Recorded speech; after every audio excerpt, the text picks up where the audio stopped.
In this video, I'm going to show you an award-winning trading strategy that could insanely increase your profits. Make sure you stay till the end of the video to see the impressive backtesting results. So for this method to work on TradingView, we need three things.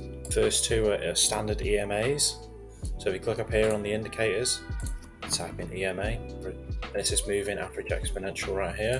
Click that twice. See, we've got this blue line here, this is the EMA. So the first one, we're going to change the length to 20. We're going to keep the time frame on this current chart. So you can see with this 20 EMA, it's a good indicator of trend direction. So the EMA is pointing down, then we're in a downtrend, and if it's pointing up, we're in an uptrend. So if we show the other one on the chart, this one, we're going to change the length to 20 also.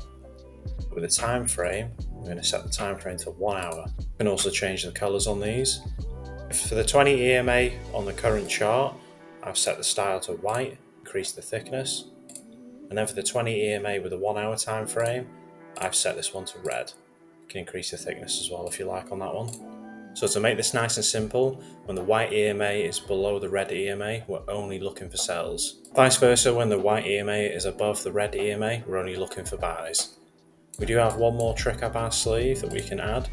And to that, we're going to go into the indicators section. I'm going to type in Rob Hoffman. And we're looking for this one here, Rob Hoffman's inventory retracement bar. This indicator here by UCS Gears. To make things simpler, you can go into the settings, and you change the style, and then we want to switch these around. So we want to change the red to green, and we want to change the green to red. You'll see why in a minute. We can also remove this inventory bar retracement price line, take that off. What we want to do is we only want to take trades when the white EMA is pointing at a 45-degree angle down or up. Down for sells and up for buys. You can use the trend angle here if you're ever unsure. So for a sell trade, you want to wait until the white EMA is below the red EMA and it's pointing down at a 45-degree angle or more. And then we're going to wait for a red triangle. So remember, red for sells, green for buys. Because the white EMA is below the red, we're only looking for red triangles. So you can see this triangle painted here. The white EMA was above the red, so we ignore that one. Then there was a cross here. Now we have a red triangle that's painted. So we want to set a sell order just below the wick of this candle, where the triangle is. We'll set the stop loss to just above this candle, and we're targeting 1.5 times the risk. So you wait for this candle to close, that has the red triangle, so we know that the triangle is locked in. And then we set a sell order. Once price passes this point on the wick, the trade would execute, and the stop loss would be here, and we would have hit in 2 candles. The opposite applies for a buy trade. So we want to make sure the white EMA is above the red EMA, and it's pointing at a 45-degree angle or higher. And then we want to wait for a green triangle to paint. So you can see a green triangle painted here, but price didn't break the high of this candle, so it wouldn't have counted.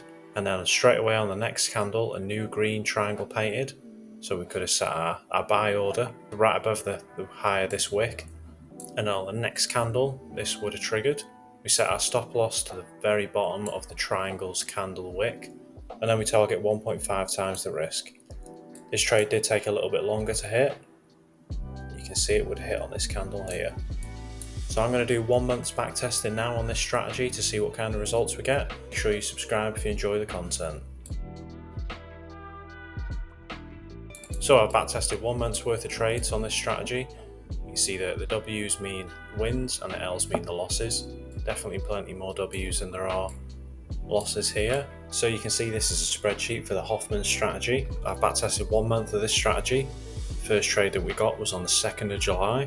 So for back testing this method of 1 month on BTC USD on the 15-minute chart, you can see we had 43 winners and 21 losers. The most wins we had in a row was 10. This is a total gain of 43.5% in 1 month, which I think is pretty impressive.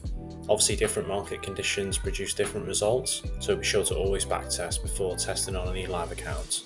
I hope you did enjoy the video. Please like and subscribe for daily content, and I'll see you in tomorrow's video.